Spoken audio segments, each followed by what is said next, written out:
안녕하세요. 오늘의 주제는 미국 주식 및 미국 ETF의 세금 절세 방법의 꿀팁을 제공해 드리겠습니다. 우리가 미국 주식과 미국 ETF를 투자함에 있어서 필연적으로 발생할 수밖에 없는 세금 문제입니다. 미국 주식 시장은 세금이 높은 수준입니다. 그렇기에 세금은 향후 우리의 이익을 적게 한다고 볼 수 있고요. 더불어서 세금을 줄일 수 있다면 향후 우리가 받을 수 있는 이익은 더 커진다고 볼 수 있습니다. 그렇기에 투자를 하면서 우리의 이익을 늘리기 위하여는 합법적인 절세는 반드시 필요하다고 볼 수 있습니다. 일단 미국 주식의 세금 문제에 있어서 선입선출 방식과 이동평균 방식에 대한 이해가 필요합니다. 일단 선입선출은 주식을 매도할 경우에는 먼저 매수한 주식부터 먼저 팔리는 것으로 계산하게 됩니다. 상승장에 초기에 싸게 산 주식이 먼저 매도되어 양도 차익이 클 수도 있고 세금이 늘어날 수도 있으나 반대의 경우에는 초기에 비싸게 산 주식이 먼저 팔린다면 이에 따라서 세금이 줄어들 수도 있습니다. 이러한 선입선출을 적용하는 증권사는 미래에셋증권, NH투자증권, KB증권, 신한투자증권, 키움증권 등이 있습니다. 그리고 이동평균 방식이 있는데요. 이동평균 방식은 주식 매수 시점과는 관계없이 평균 매수 가격으로 취득가액을 계산합니다. 총 매수량과 총 매수 금액을 평균으로 단가를 계산하고 양도 차익을 구하기에 양도 차익 변동폭이 상대적으로 적습니다. 보통 장기 투자자나 양도 차익이 크게 발생할 경우에 유리하다고 볼 수 있죠. 이동평균 방식을 사용하는 증권사로는 한국투자증권, 삼성증권, 토스증권, 대신증권 등이 있는데요. 그렇기에 본인에게 유리한 증권사를 선택하는 것도 세금을 줄이는 데 기여할 수 있으니 참고하시길 바랍니다. 네, 미국 주식과 미국 ETF의 세율인데요. 양도소득세와 같은 경우에는 연간 250만 원까지는 비과세입니다. 그 이후의 수익은 22%의 양도소득세가 발생한다고 볼 수 있습니다. 그리고 배당소득세와 같은 경우에는 배당금을 수령할 경우에는 15%를 원천 징수하기 때문에 투자자분들이 신경 쓰실 요소가 적다고 볼 수 있으니 참고하시길 바랍니다. 배당소득세는 미국에서 알아서 원천 징수하기에 이에 따라서 신경 쓰실 필요가 없습니다.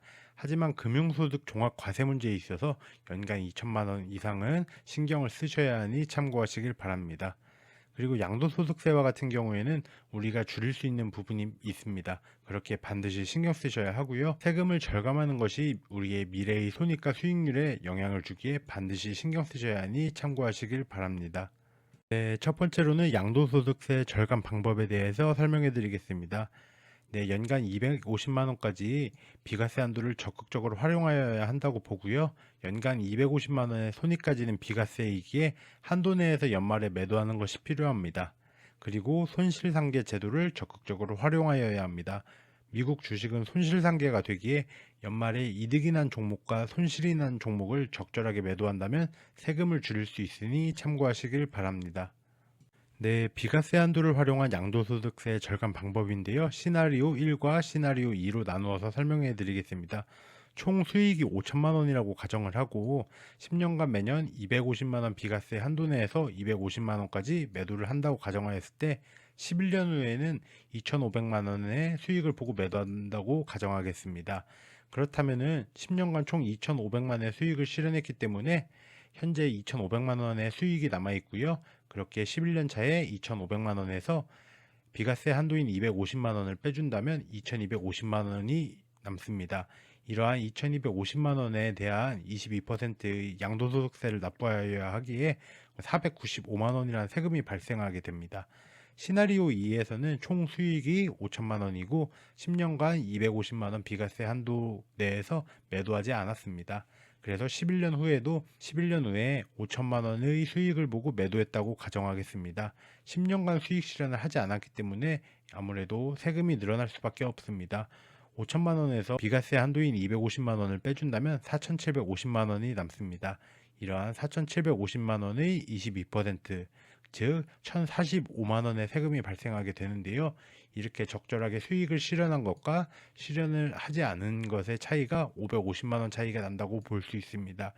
그렇게 미국 주식 투자자라면은 적절하게 비과세 한도를 활용하여 양도소득세를 절감시키도록 하여야 합니다. 미국 주식이나 미국 ETF 투자자라면 연간 250만 원 비과세를 적극적으로 활용하여야 합니다. 250만 원 한도 내에서 매도를 한다면 향후 세금을 줄이는데 상당한 도움을 주니 참고하시길 바랍니다. 손실상계로 세금을 줄이는 방법에 대하여 설명해 드리겠습니다. 이러한 A 종목이 500만 원 수익 중이고 B 종목이 300만 원의 손실 중이라고 가정하겠습니다. A 종목만 매도할 경우 500만 원에 대한 수익금, 그리고 연간 250만 원 비과세 한도, 그렇게 250만 원의 이익이 발생하고요. 250만 원에 대한 22%의 세금을 납부하여야 하기에 55만 원의 세금이 발생한다고 볼 수 있습니다.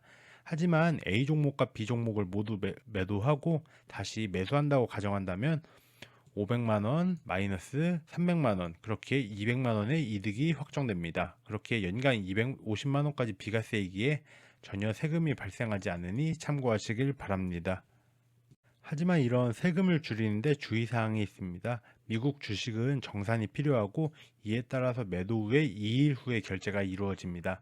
따라서 비과세 한도를 활용하거나 손실상계 작업은 보통 연말인 12월 27일 이전에 이루어져야 하고요. 그러나 매년 날짜가 다르기에 반드시 체크하셔야 하니 참고하시길 바랍니다.